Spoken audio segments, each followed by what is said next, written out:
Hello, everyone. Welcome to Talking Logistics, where we have conversations with thought leaders and newsmakers in the supply chain logistics industry. It's my great pleasure to welcome to today's program Kent Stewart, who is Director of Oil and Gas at C.H. Robinson.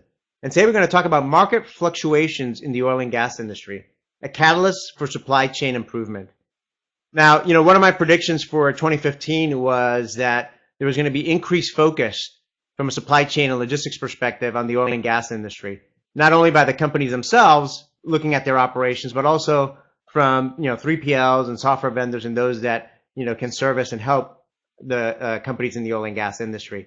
And we've certainly seen that come to fruition over the past just few months, and certainly over the past, I would say, couple of years. And so it's my great pleasure again today to welcome Ken to the program, who is an expert in this area, who's working with companies in this area, just to get his perspective on what's happening in the marketplace, and some of the areas where companies in the oil and gas industry can improve their supply chain operations. Before we kind of get started, I just want to remind those of you that are joining us today live that part of our goal here at Talking Logistics is to make this conversational. So if you do have a question for Kent as we're going along here, you can do so via the submit a question button. And I'll keep an eye on those. And certainly if we've got time and it's a good and appropriate question, I'll try to weave it into the conversation. If you are joining us as a visitor, however, you will have to sign in first before you can ask a question. So with that, Kent, welcome to the program.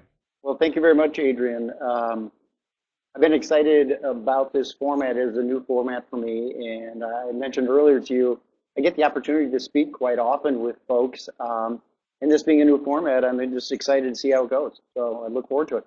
Thank you very much.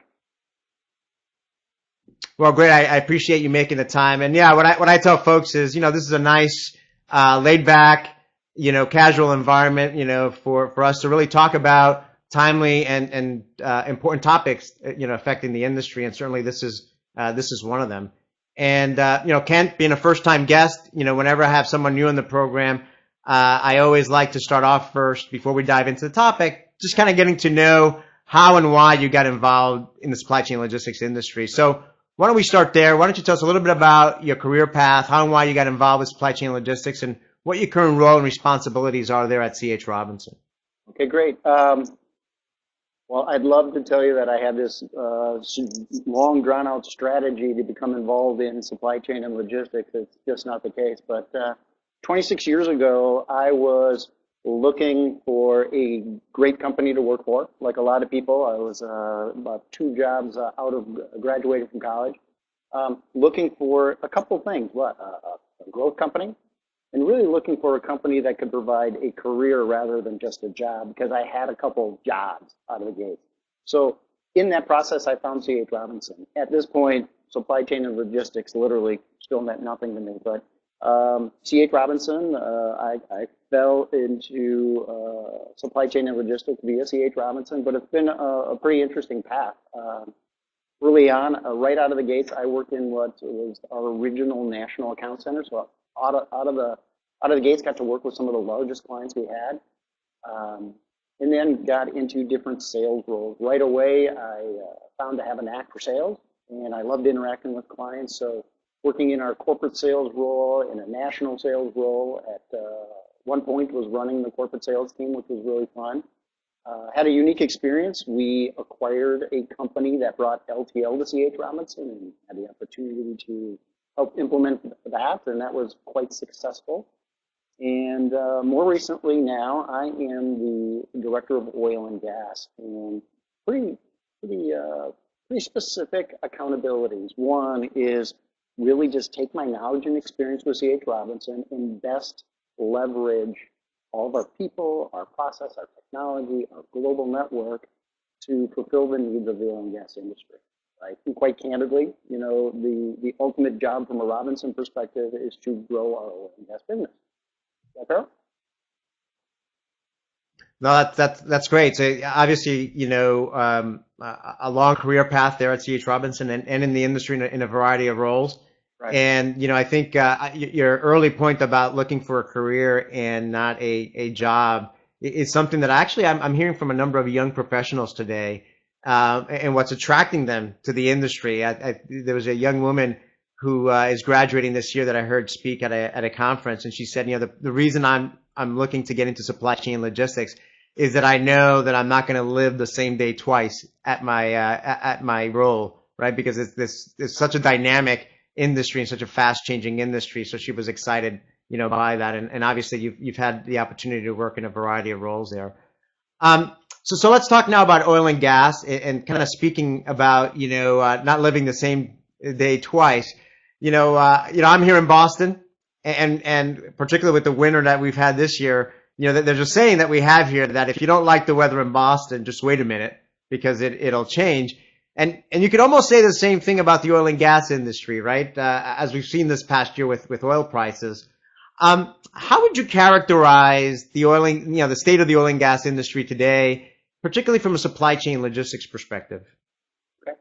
Well, one, I've got to laugh. I travel quite a bit, and a lot of people bring up the weather in Minnesota, and we have that same saying about the weather in Minnesota, so I got to laugh, but I do have to tip my hat to you. Boston definitely is the winner of the toughest winter this year, but the same weather saying holds true here, so I got to laugh about that. But to characterize oil and gas, I think I'd start with, I think most people look at oil and gas right now, they're likely to characterize the market as probably challenged, right? I mean, most people out there, even if they're involved in supply chain or not, recognize that the price of a barrel of oil has gone down dramatically and quite quickly, right?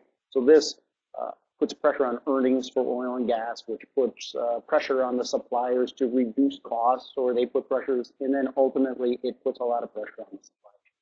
So from the general perspective, I'd say challenge would be a characteristic. But I believe from a supply chain and logistics perspective, I would characterize oil and gas as currently full of opportunity. And more specifically, not just for the oil and gas industry itself, an opportunity to really take advantage of the supply chain and turn it into a competitive advantage, but I think it's a great opportunity for service providers that are well positioned to add value and to drive change. That's how I'd characterize it as full of opportunity. Yeah, now I want to get to that as well, because I think you can look at certainly the market fluctuations as either a challenge or an opportunity, and I think depending on how you look at it, will dictate or drive what actions you take in the days and weeks and months ahead. So kind of drilling down a little bit, right? So when you talk to supply chain and logistics executives in the oil and gas, industry, some of the companies you might be working with, what are you hearing from them? I mean, what are some of the challenges, specific challenges that they're facing? What are some of their goals and kind of objectives that they have for the year ahead? Challenges I kind of keyed in when you said, hey, when you're talking to executives or people out in the supply chain component of oil and gas, the first thing that crossed my mind is I hear consistent things, and we have a pretty consistent conversation. And just for perspective, people maybe not in the oil and gas industry, not only are a lot of these companies very large companies with oil and gas, but these are some of the largest companies in the world, right? So you keep that in mind when the things I'm hearing the most and the consistent themes and challenges is you've got these big companies that they've got a perspective or a thought that they've got a large transportation and logistics spend, right? Logistics, supply chain, transportation, and all the things that come with that. But most of them don't specifically understand exactly how much they spend, right? Which is one of the first key indicators that, hey, there's an opportunity to help educate these folks, right? So one, that's a challenge for them. They often will say, we literally have hundreds and hundreds of providers, but we don't have maybe a centralized platform to really understand, hey, what's the value of these providers? What is our risk profile with these providers? They just know they have hundreds and hundreds of different providers. And one example, you probably have heard this too, a lot of different accessorials associated. They have multiple modes, almost all the modes you could probably think of participate in oil and gas. They get all kinds of bills with accessorials on them. Often they don't have a process to determine if the accessorials, such as a detention, are actually legitimate, so they pay these bills as they come. So there's all kinds of opportunity there. So the objectives and goals then, and the second part of your question is really kind of how do they overcome some of those, right? How can they get some consistent processes, yet let the field, in a lot of ways, have the decentralized capability of reaching out and getting the equipment they need or getting the products that they need in the time that they want it, but maybe having a consistent platform in which to do that, right? They have little to no visibility within region, within the country, and for sure from a global perspective. So that would be an objective and a challenge at the same time. Business intelligence, it's in just data itself, usually available, but having actionable perspective. And then just driving the improvements and the changes that come with implementing all those things. So those tend to be the things that are both the challenges and the objectives and the goals of the logistics executives in this particular. It's interesting you mentioned visibility, because certainly that's a challenge that companies across all industries have, in terms of trying to get more timely, accurate, and complete visibility to their supply chain and logistics operations, particularly from a cost perspective, right? So you mentioned, one of the challenges that you find is that companies don't really have a firm grip on how much their total transportation spend is, as an example. And that's one of the things that always amazes me, particularly with some of these brand name companies, not only oil and gas, but across other industries, how many companies still struggle with just trying to answer that basic question, right? How much did we spend in total last year on transportation, and not being able to answer that. And certainly, it sounds like that's a challenge as well in the oil and gas industry. Yeah, it's a challenge, and it's with, quality, companies out there pursuing opportunities. So be it 3PLs, 4PLs, asset owning providers. One of the typical questions in the discovery process is, hey, what's your freight spend? And it's one of these, there aren't a lot of situations where they just don't know, but it's fairly consistent. What they do know is it's large, right? So sometimes that's about as good as it gets, and say, okay, we got a large transportation spend and we've got other logistics services that are necessary. Let's just go help them figure that out. So you just gotta maybe start without what we would usually call the requisite information necessary to put something together, and we say, okay, we're not going to have that. Let's come up with a solution. Now, when you look at the market, fluctuations, and particularly in situations where there's kind of a downturn, with oil prices going down now by more than 50% compared to last year. I mean, some companies respond by, cutting costs and, tightening the belt and taking some other short-term actions to kind of simply weather the storm, right? While others kind of view a downturn as an opportunity, as a catalyst for change. That is, an opportunity to kind of make supply chain improvements to, that will pay dividends not only in the near term, but over the long term, regardless of market conditions. So, I mean, from your perspective, as you talk to customers in this industry and prospects and other folks, I mean, are most companies in the oil and gas industry kind of looking at the market environment as a catalyst for change, or are they simply trying to kind of weather the storm? Well, my first reaction is probably not the answer you want. I'd have to start with, it's both, okay? But let's talk about how it's both. Definitely having conversations that tend to be quite strategic, right? And strategic I would put that in the bucket of really looking at taking advantage of the opportunity to make improvements not only for the short term, but for, like you say, for the long haul. Create something that is sustainable. Create something that, as this constantly fluctuating market comes back, and it will, right? We've got history that kind of shows. Will they have a better solution when that time comes, and have that in place? So you have those conversations, but make no mistake, those conversations have a whole layer of urgency around reducing costs, increasing efficiencies, and be able to track the value of those things right now. You know what I mean? So the conversation's strategic. Hopefully this is making sense, but it is, okay, but what can we do right now? We want this stuff. We want to choose and work with a provider. Hello? Oh, sorry, you went off the screen there for a second. I'm sorry, my screen timed out. Is really about what can you do now, but put a longer term plan together.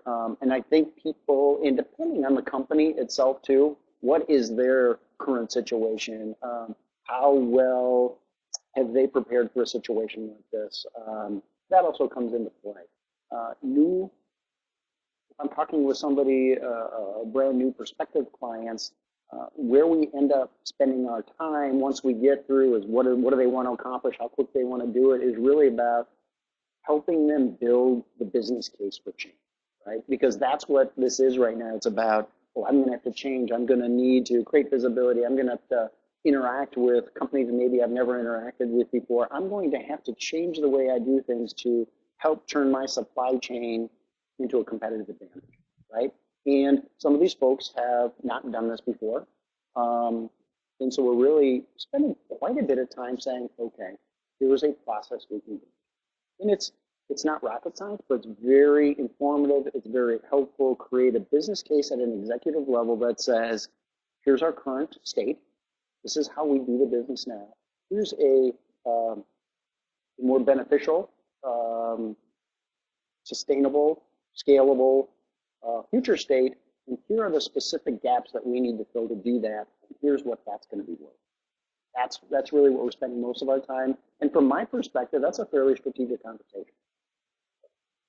Does that give you a vague answer, or is that clear enough?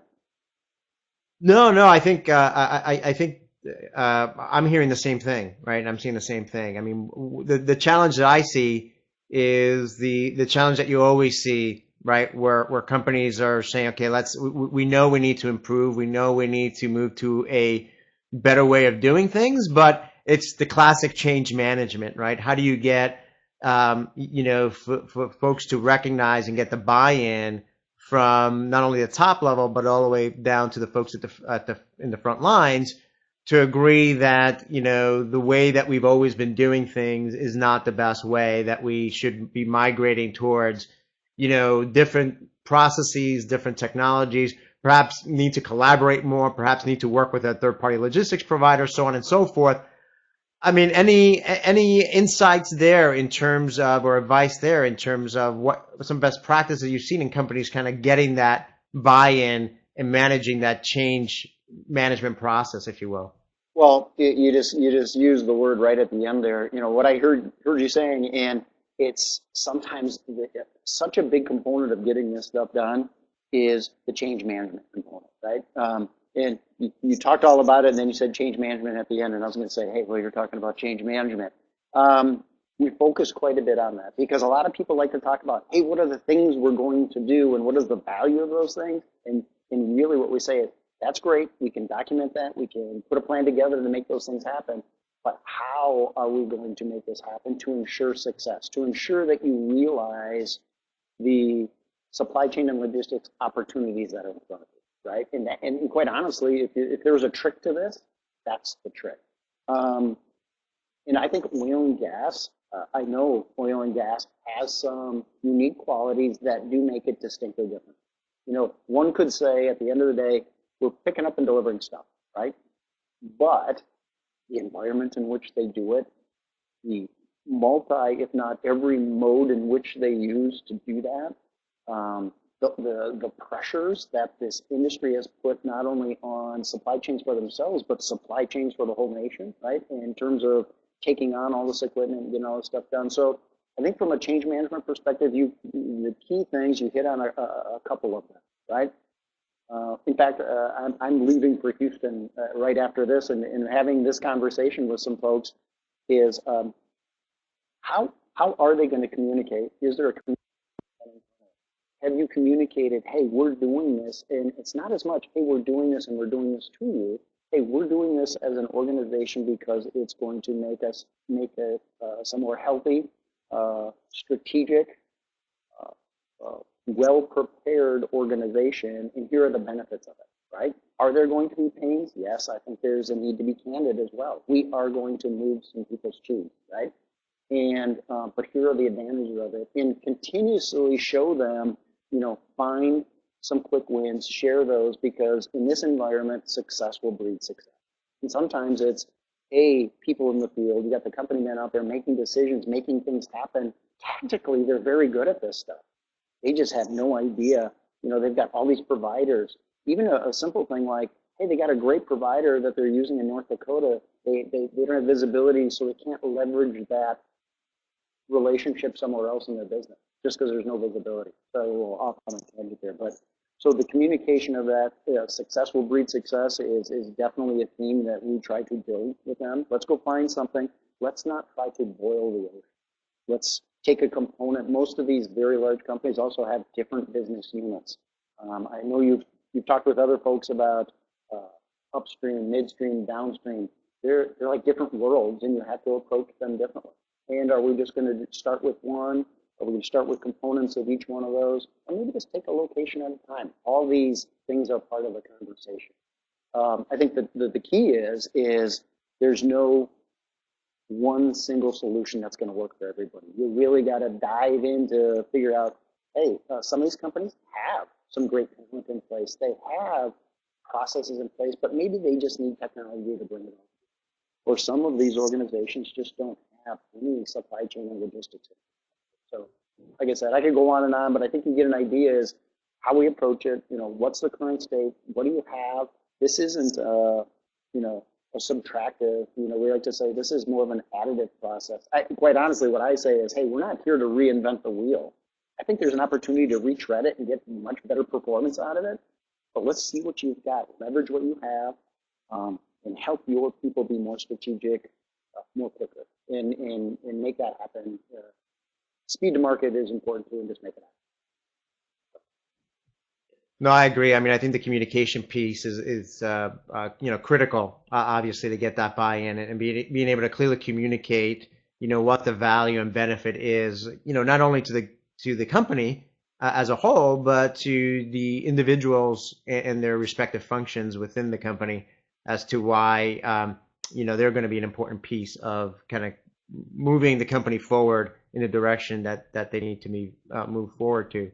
And of course, getting those early wins, right? So having that longer term perspective and objectives in terms of where you need to be, kind of that to be state, like you mentioned before. Right. But really, it's important to kind of get those, milestone that and have a game plan that kind of shows you success along the way and gets you there through a series of wins and benefits, as opposed to trying to get to the end point and rushing to it, along the way. That said, I mean, I think from my perspective, and I think part of the reason why I made that prediction that there was going to be a growing focus on oil and gas this year is that, generally speaking, companies in oil and gas tend to be lower on the supply chain maturity curve than, companies in other industries. I mean, and you already touched upon some of these things, but in what areas do you see the industry lagging compared to other industries, and what actions can they take to kind of start moving up that curve? Well, once again, the first thing that comes in, things that come to mind are absolutely things we've already touched on several of them, I believe. I think the areas where they're lagging are probably likely very similar to the actions they need to take, right? And where they're lagging is where they need to take action to fix that. But I guess let's try to start at a high level. Creating some level of consistent process or processes over the top, right? Maybe think of it maybe as a common platform. Some people get scared by the concept of, not everything works the same way in every geographies or every component of our business. That's not really, we're not forcing everybody to do the same thing, but maybe when they're interacting with suppliers, when they're communicating about orders, are they taking advantage of certain kinds of technology, specifically, a TMS, right? And there's a lot of different options on how you can acquire or utilize that. But I think having a consistent process and some kind of a common platform where the different components of the business can do their business. And it's a place where they can then capture data, right? And that data can be used to not just to have data, but turn that into actionable business intelligence because the ultimate state is where you're working on continuous improvement, right? And there's several steps to get there, but you often need lots of data, and you need to be have that in an actionable format to be able to actually do something. Once you have that and you see what's going on, now you're creating the visibility that we talked about earlier. That's just it's significantly lacking. It is definitely a place that they're lagging. Stuff's getting done. Stuff's getting picked up. They know about the situations that don't work because if a well shuts down, I mean, we all know that costs a lot of money. They know about those situations, but they need visibility. Ultimately, you know, at the well site, in a region, at the country level, and ultimately at a global perspective. They're lagging, and it's clearly an opportunity. A lot of those things, like I just said earlier, can be well wrapped within the right kind of TMS technology. We could have a whole conversation around different ways you can acquire or utilize or purchase those that technology or the services of that. And I think one thing too is I guess it's lagging is the whole concept of outsourcing seems to be a lot less environment than in other industries. Right? Might be obvious to say that, but just the comfort level of interacting with folks in a 3PL or a 4PL environment is just is almost foreign to these folks, right? So some of it is just, hey, it's okay to talk to us, you know, it's okay to share some information, to get perspectives and ideas on what you can do, hopefully help them monetize these things so they can build a business case around it. But I think those would be the primary areas that there's an opportunity. Yeah, I want to touch more on that last part there in terms of the role that a third-party logistics provider can play, or kind of working, looking at outsourcing perhaps as a way to achieve some of those objectives that they have. But we actually have a good question here from Martin Kelly, so I'm going to go ahead and put it on the air and read it. And so Martin asked, he missed the first 14 minutes, but do you find that decision-making needs to be at the senior level, since at any lower level it can be seen that people's jobs will be eliminated? Is this true? I don't know if it's a couple of questions there. One, the nature of the scope that to achieve what I would call maybe to take optimal advantage of the opportunities within the supply chain. Most situations that I participate in would require senior level commitment, understanding, and a blessing, if you will. The concept of people at different levels within the organization finding that it might be challenging their current role, right? Or they're concerned to lose their job because these new processes are going to take that. I think you've probably talked about that, and you've seen that across other industries as they're developing their supply chain, right? We tend to talk about it as, hey, can you reevaluate how you're using your people? Can they be doing more strategic things if they have greater visibility and business intelligence versus chasing down and trying to track a shipment that no one knows where it is, right? And that's a pretty simple case, but one, let's get back to your question. One, I think it is imperative in the current state of the oil and gas marketplace, the things that they are trying to achieve quickly right now. They're trying to increase efficiencies and save money. They're trying to do that quickly and create something sustainable.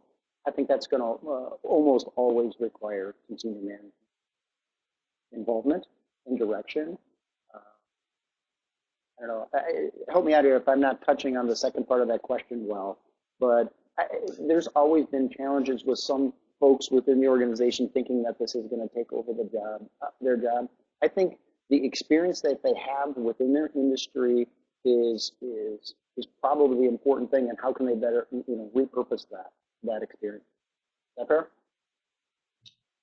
Yeah, Kent, I think I concur with all of that, and I think it goes back to what we talked about before, right? The importance of communication right? And getting that change management and getting that buy-in, right? And I think as long as you can communicate effectively, the senior leadership can communicate effectively in terms of why we need to change our processes, why we need to move away from the status quo of doing things and move toward this new direction, what the benefits are going to be, not only, again, for the company, but for the individuals as well. And that might mean that they're going to be doing something different than they're doing today, but hopefully it's more value-added work. Hopefully it's the opportunity to get retrained or learn something new, so on and so forth. So I think it goes back to that point you made earlier in terms of the importance of communication. Martin, great question. Thank you for contributing. We're running short on time here, so I just want to remind everyone that if you do have a question, now will be the time to ask it here as we kind of wrap up. So Kent, going back to kind of the 3PL question, so obviously you work at C.H. Robinson. What do you see as the role that a third-party logistics provider can play in helping oil and gas industries improve their supply chain capabilities and meet their objectives? Well, it could likely be different with certain kinds of clients. Let's just I'll throw that out as a caveat here, but I look at it not necessarily as a specific role that a 3PL or a 4PL plays. My first reaction would be is I see some consistent key outcomes that oil and gas companies are trying to achieve, and can we help them achieve those four primary outcomes, right? One, they are looking to manage their spend, right?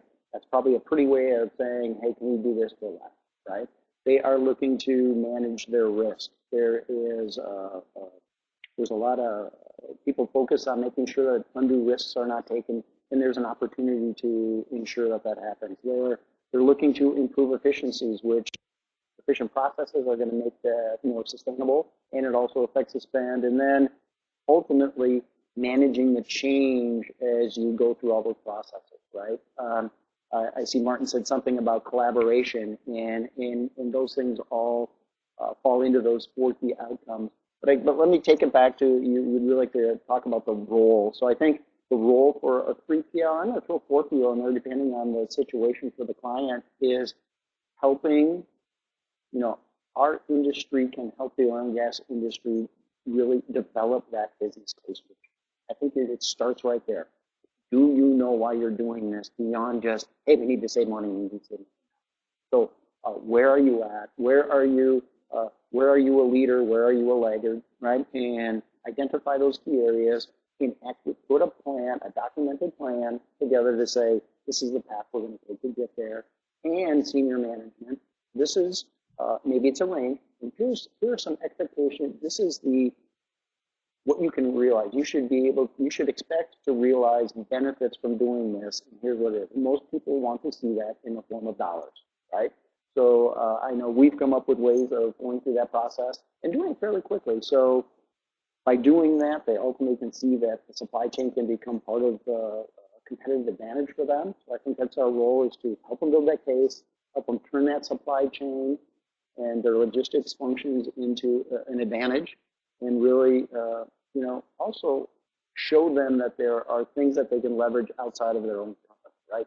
Leverage people, their technology, maybe their global network in our case, and take them from that future state, the current state, to a future state. I think they all kind of come all into that business case.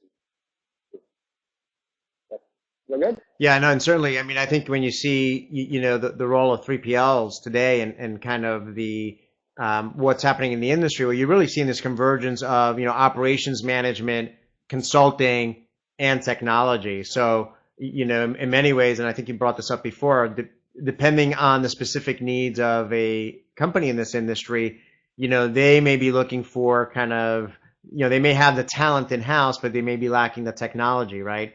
Or vice versa. They may have some good technology, but they don't have what I call the human IP to, help them with, supply chain network design, or to, help them, really, from the people side, help them get to that next, that next phase. So, when I see the opportunity for 3PLs, I really see it as, a combination of, the right mix for a particular client of managed services or operations management, consulting, and, technology. It's kind of, what do you think of that perspective?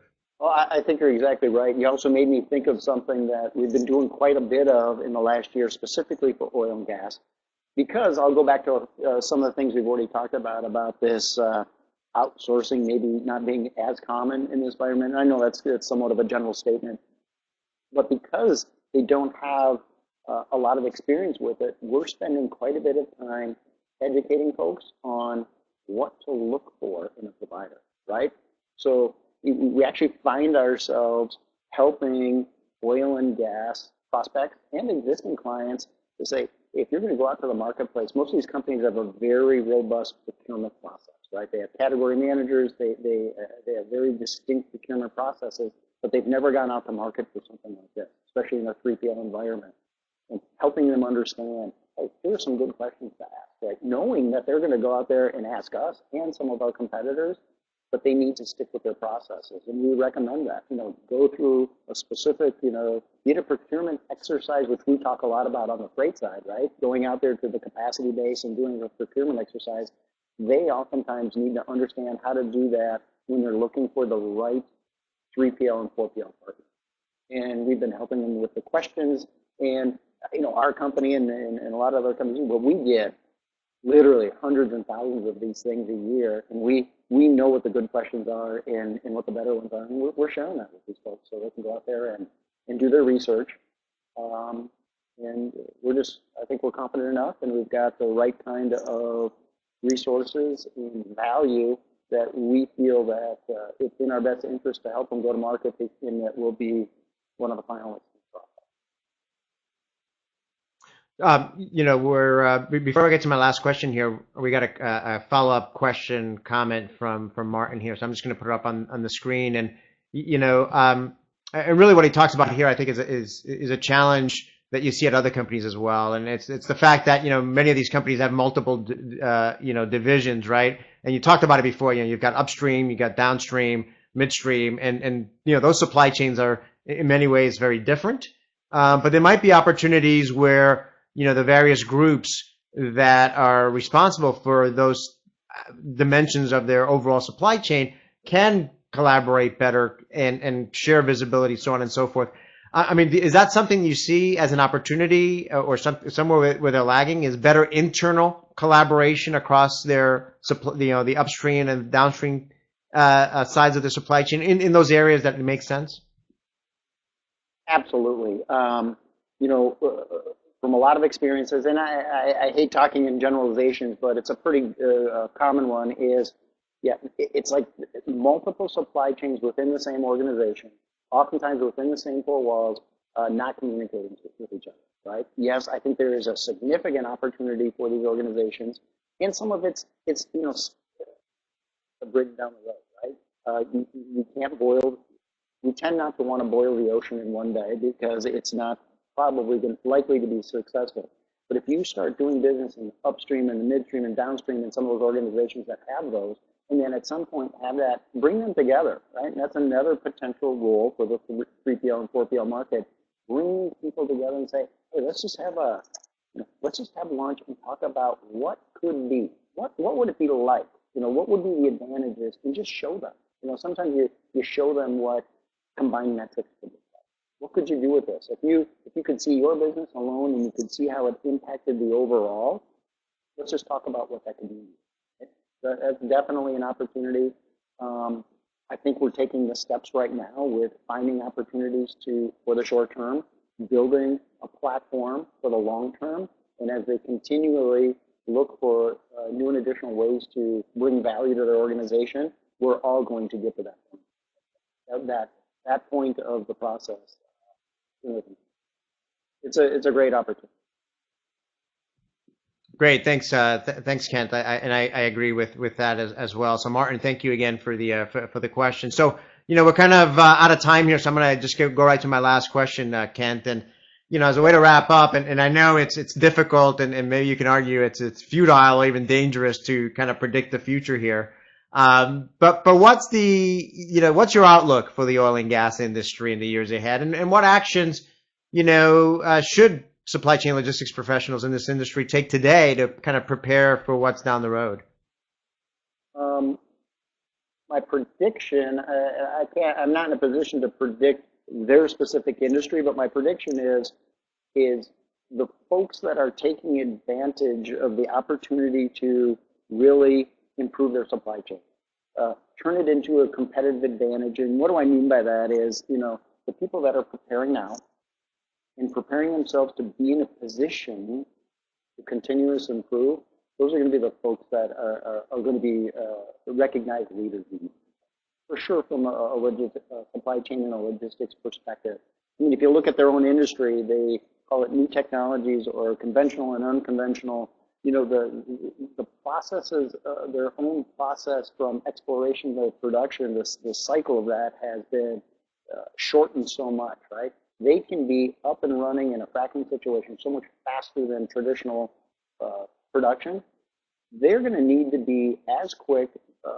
They're going to need to turn global supply chains on and off as quickly as they bring up production in these new techniques. So, and if they can't turn them on and off, they're going to need to better manage the cost.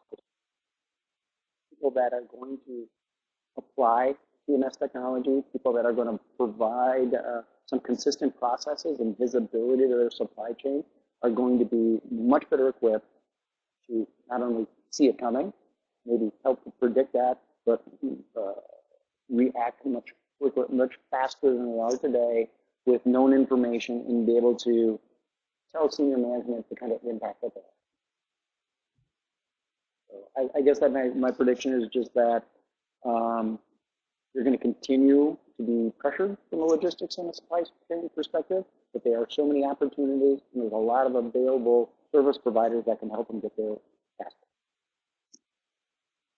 Great, all great points, and like I always say at the end of every program, Kent, we always just manage to scratch the surface on this topic, and I'm sure we're gonna continue to have conversations about what's happening from a supply chain logistics perspective in the oil and gas industry in the weeks and months ahead, and certainly look forward to having you back on the program at some point down the road to kind of get another pulse on what's happening in the marketplace. So, Kent, thank you very much again for making the time to be with us today.